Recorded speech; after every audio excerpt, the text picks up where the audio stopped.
প্রিয় দর্শক শ্রোতা, এটা হচ্ছে বাড়ি লিচু চার। চমৎকার একটি জাত। কেন চমৎকার সেগুলো তো একটু পর আলোচনা করবই।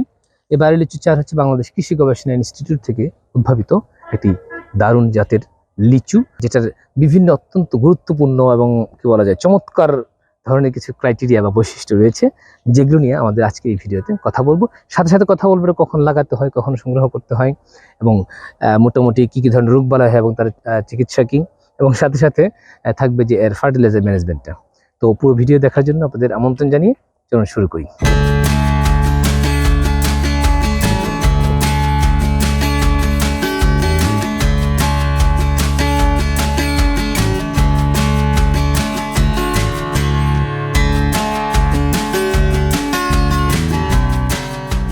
এখন আমরা যেটা দাঁড়িয়ে আছি, বাংলাদেশ কৃষি গবেষণা ইনস্টিটিউট থেকে উদ্ভাবিত একটি চমৎকার লিচুর জাত, হচ্ছে বাড়ি লিচু চার।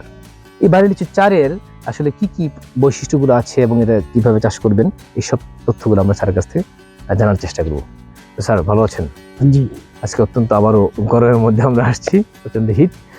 তো আপনার কাছে সংক্ষেপে আমরা জানতে চাই যে এই যে বাড়ি লিচু চার, কারণ অনেকগুলো জাত আছে, আমাদের নিজস্ব জাত আছে, বাড়ির 3 আছে, 1, 2 আছে, এছাড়াও চায়না 3 আছে, বাইরে বোম্বাই আছে। তো আমরা স্পেশালি চাচ্ছি যে এই যে বাড়ি লিচু চারের আসলে বৈশিষ্ট্যগুলো কি স্পেশাল বৈশিষ্ট্য যদি বলেন। ধন্যবাদ। যে বাড়ি লিচু চার, এটা খুবই উৎকৃষ্ট মানের একটি লিচু, আর সেটি যে গাঢ় লাল রঙের গোলাকার, এবং যে লিচু যতটা মিষ্টি, এবং সাধারণত দেখা যায় যে লিচুর ব্রিক্স মান একটু কম, কিন্তু এই লিচুর যে টিএসএস সেটা 22 ডিগ্রি আর কি, 22% বলা হয়। সেটার মিষ্টতা অনেক বেশি, এবং এর যে এডিবল পোর্শন, মানে আমরা যে অংশটা খাই, এরিল বলি আমরা, লিচুর প্রায় 80%, শতকরা 80%, এবং লিচুর ক্ষেত্রে কিন্তু এটা বীজটা খুব ছোট এবং এর যথেষ্ট মিষ্টি। অন্যান্য যে কোনো ফলের যে বৈশিষ্ট্য বা মিষ্টতা, তার চেয়ে এটা তুলনামূলকভাবে ভালো। মানে আমরা বুঝতে পারছি যে অন্য জাতের চেয়ে এটা সবচেয়ে বেশি ইম্পর্টেন্ট আমার কাছে যেটা মনে হয়েছে, যে এর এডিবল পোর্শন বা খাদ্যোপযোগী অংশের পরিমাণ কিন্তু অনেক বেশি, প্রায় 80% না 80%। বীজটা কিন্তু অত্যন্ত ছোট, মানে আমরা যে বলি চায়না 3 এবং হচ্ছে বাইরে 3, সেটার চেয়েও কিন্তু এটার আটির সাইজটা বেশি, এটা ছোট। আর এটা যেটা হচ্ছে, এটা কিন্তু এখন হচ্ছে সবুজই দেখা যাচ্ছে, বাট এখনো কতদিন লাগবে স্যার এটা পাকতে? আসলে দেশের বিভিন্ন অঞ্চলে লিচু পাকার যে সময় সেটা কম বেশি হয়ে থাকে।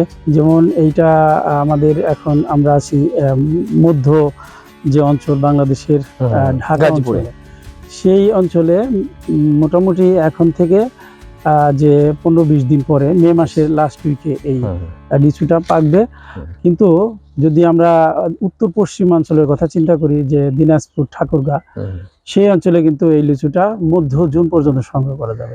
দ্যাট মিন্স স্যার আপনি যেটা বলছেন যে মে মাসের শেষ সপ্তাহ থেকে শুরু করে মধ্য জুন পর্যন্ত সারা বাংলাদেশে এই লিচুটা সংগ্রহ হবে। আর এটা হারভেস্ট করার ক্ষেত্রে বা সংগ্রহ করার ক্ষেত্রে মানে কিভাবে বুঝবো যে এটা মানে ফুল ম্যাচিউর হয়েছে? এটা একদম লাল টকটকে হবে, এবং যে এটা পুরোটাই লাল হয়ে যাবে, এবং যে এটার আকারও অনেক বড় হবে। আপনি জানেন যে এটা সাধারণত 25 থেকে 30 গ্রামের মতো হয়ে থাকে, এবং অনেক বড় হয়ে থাকে। সেই সময় এটা সংগ্রহ করতে হবে, টকটকে লাল। স্যার আরেকটা ব্যাপার হচ্ছে, যেটা এটা লাগানোর সময়, এই জাতটা লাগানোর সময় কখন, আসলে রোপণ করার সময় কখন? লাগানোর সময় সাধারণত আমাদের দেশে যে গুটি কলমগুলো লাগানো হয়, এটা আমরা দেখি যে মে মাস থেকে লাগানো শুরু হয়, অর্থাৎ বর্ষার আগের থেকে। তবে এখন যেহেতু অনেক সময় খরা হয়ে থাকে, সেই কারণে কিন্তু পানির বা সেচের অবশ্যই ব্যবস্থা করতে হবে মে মাসে লাগালে, এবং জুন জুলাই মাসে তখন বৃষ্টিপাত হলে সেটা সেট হতে ভালো হয় আর কি। এই জন্য যে বর্ষার আগে লাগালে লিচুর যে কলম, সেটাই ভালো সময় ভালো থাকে, এবং পরবর্তীতে বর্ষার পানিতে সুন্দর মাসে গাছের চেহারাটা একবারে টলটলে সুন্দর চেহারা হয়ে যায়। এই জন্য ওই সময় প্রপার টাইমে লাগানোটা কিন্তু ইম্পর্টেন্ট।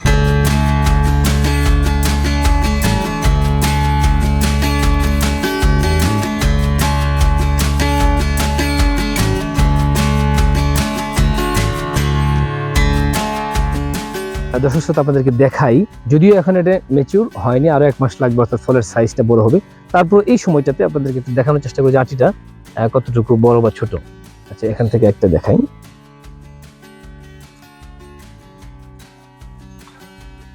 এই দেখেন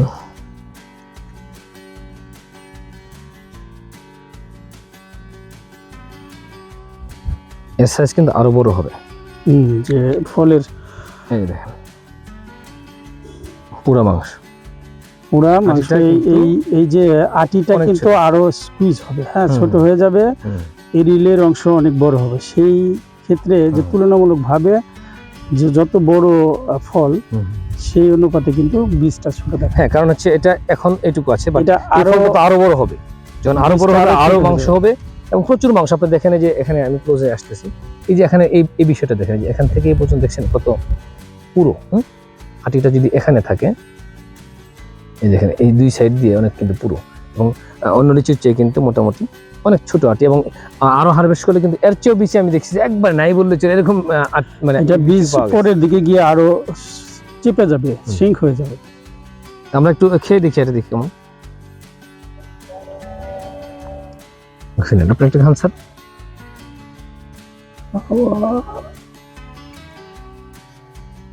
এখনই তো মিষ্টি, এখনই মিষ্টি, তো দারুণ মিষ্টি হবে। আমরা পরে আর একটা হয় ভিডিও করে টিএসএস বা ইটি দেখানোর চেষ্টা করব। মিষ্টি কিন্তু এটা কিন্তু কালার, এই যে সবুজ দেখতেছেন না, পুরাটা একবার লাল টকটকে হয়ে যাবে, সুন্দর গোলাপি লাল টকটকে হয়ে যাবে, একবারে চমৎকার দেখতে হবে। তো এটা এখনো টক ভাব আছে, আর এই দেখেন মাংসের পরিমাণ প্রচুর। সঠিক সময় হারভেস্ট করলে এটার মিষ্টতা বাড়বে এবং টক থাকবে।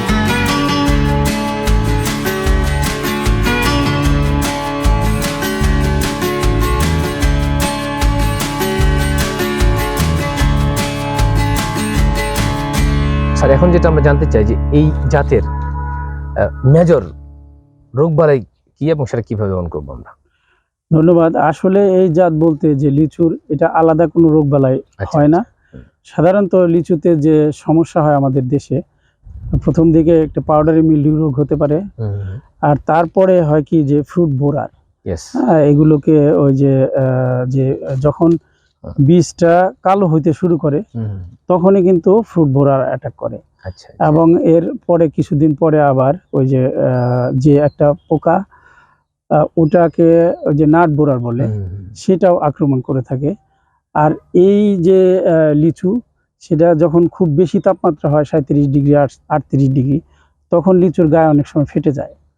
সেই জন্য আমরা ওই যে এক ধরনের ছত্রাকনাশক, যে ওই টিল্ট বা এই ধরনের ছত্রাকনাশক আমরা স্প্রে করতে বলি।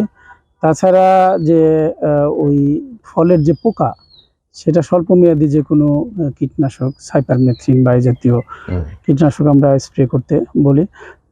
যেহেতু লিচু বেশি দিনের ফল না, সেই কারণে কিন্তু সাবধানে এই স্প্রে করতে হবে এবং স্প্রে করে আবার সময় দিতে হবে, যে কমপক্ষে 10 থেকে 15 দিন আগে স্বল্প মেয়াদী।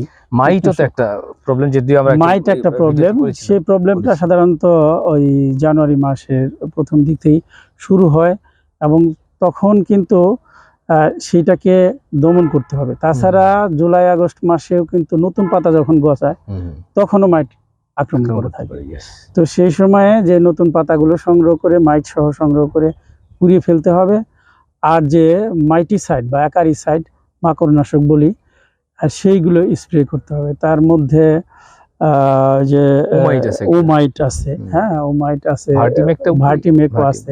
এগুলা 1.5 থেকে 2 মিলিলিটার প্রতি লিটার পানিতে মিশিয়ে স্প্রে করতে হবে। এবং যদি বেশি আক্রান্ত হয় তাহলে আবার 7 থেকে 10 দিন পর দ্বিতীয়বার স্প্রে করলে মোটামুটি মাইটের আক্রমণ থেকে গাছ রক্ষা করা যায়। এখানে একটা জিনিস আমরা যেটা দেখলাম, কিছু কিছু ফলে একটু দাগ টাইপের হয়ে যাচ্ছে।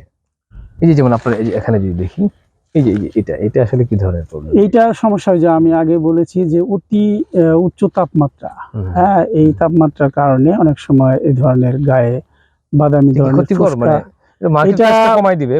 এইটা নির্ভর করে লিচুর যে চামড়া, বিশেষ করে যে আমাদের যে স্থানীয় জাতের লিচু, সেগুলোর চামড়ার কিন্তু গুরুত্ব কম, এবং সেই লিচুটা বেশি এফেক্টেড হয়। তো এই লিচুও হতে পারে অত্যাধিক তাপমাত্রার 2-4টা হতে পারে, তবে বাড়ি লিচু চারের ক্ষেত্রে এটা কম। হ্যাঁ, তো তাছাড়া আরো কিছু যে ফেটে যাওয়ার সমস্যা হতে পারে, সেটা সেটা তো ফিজিওলজিক্যাল সব লিচুর ক্ষেত্রেই। সব লিচুর আমরা ক্ষেত্রে এর আগের বার বলেছিলাম স্যার যে বলেছিলাম, নিয়মিত হ্যাঁ, পানি দেওয়া এবং সার ব্যবস্থাপনা নিয়মিত যদি আমরা পানি দিই বা অন্যান্য ব্যবস্থাপনা ঠিক রাখি, সেই ক্ষেত্রে আর ফেটে যাওয়ার সম্ভাবনা থাকে না। স্যার একটু সংক্ষেপে আমরা জানতে চাই যে বছরে সব লিচুর ক্ষেত্রে বাড়ি লিচু চারের ক্ষেত্রে কয়বার সার দিতে হয় এবং কখন কখন? সার, ধন্যবাদ। যে সারে লিচুর ক্ষেত্রে যে অন্যান্য ফলের মতো সার দেওয়ার যে পদ্ধতি তা না, এটা একটু ব্যতিক্রম। আচ্ছা। যখন লিচুটা সংগ্রহ করা হবে মে জুন মাসে, সেই সময় লিচুর যে অতিরিক্ত ডালপালা প্রুনিং করে দিতে হবে এবং ছাঁটাই করে প্রুনিং দিতে করে দিয়ে সেই সময়ে বেশিরভাগ সার, জৈব সার সহ টিএসপি, জিপসাম, এমওপি, তারপরে বোরন, এগুলো মাটিতে মিশিয়ে দিতে হবে। তবে খেয়াল রাখতে হবে যে যদি গাছের বৃদ্ধি বেশি হয় তাহলে ইউরিয়া সারের মাত্রা খুব কম পরিমাণে দিতে হবে। সেটা এটার যে পাতার যে রং যদি খুব বেশি ভিগোরাস গ্রোথ হয় তাহলে এটা কম দিতে হবে। একটা হচ্ছে তাহলে হারভেস্টিং এর সংগ্রহের পর তারপরে পরে আবার সাধারণত মাঝখানে আর ফার্টিলাইজার দেওয়ার দরকার পড়ে না। যখন ফ্লাওয়ারিংটা হয়, ফ্লাওয়ারিং থেকে ফ্রুট সেট হয়, সেই সময় হ্যাঁ ইউরিয়া এবং এমওপি সারটা দিয়ে দিতে হবে, যাতে লিচু গাছের যে লিচু সেগুলা বড় হতে পারে। জৈব সার আর দ্বিতীয়বার ওই সময় পর্যাপ্ত পরিমাণ জৈব সার দিতে হবে। আর তাছাড়া যে এই যে ইউরিয়া এবং পটাশ দিলে মোটামুটি লিচুর যে সাইজ সেগুলো বড় হয়। স্যারকে অসংখ্য ধন্যবাদ সংক্ষিপ্ত আকারে বাড়ি লিচুর চার এবং এর ব্যবস্থাপনা সম্পর্কে আমাদেরকে জানানোর জন্য। ধন্যবাদ। এত প্রিয় দর্শক শ্রোতা, এই যে একটি চমৎকার জাত বাংলাদেশ কৃষি গবেষণা থেকে উদ্ভাবন করা হয়েছে বাড়ি লিচু চার, তার বিভিন্ন বিশেষ বৈশিষ্ট্যগুলো কি কি, এটা লাগানোর সময় কখন, সংগ্রহের সময় কখন, কিভাবে সার ব্যবস্থাপনা করবেন, কি কি মেজর রোগ বালা হয় সেগুলা ব্যবস্থাপনা কিভাবে করবেন, এসব কিছু ছোট্ট আকারে তুলে ধরার চেষ্টা করলাম আপনাদের। আপনারা কিন্তু এখন থেকে এই মাসেই থেকে কিন্তু এই জাতের চারা সংগ্রহ করে সুন্দর একটি বাগান করতে পারেন, এটাই সময়। তো সেই আশাবাদ ব্যক্ত করে ভালো জাতের লিচুর বাগান করে লাভবান হবেন প্রত্যেকটা কৃষক এবং কৃষি উদ্যোক্তা, সে আশাবাদ ব্যক্ত করি আজকের মতো এখানে বিদায় নিচ্ছি। সবাই ভালো থাকবেন, সুস্থ থাকবেন। আল্লাহ হাফেজ।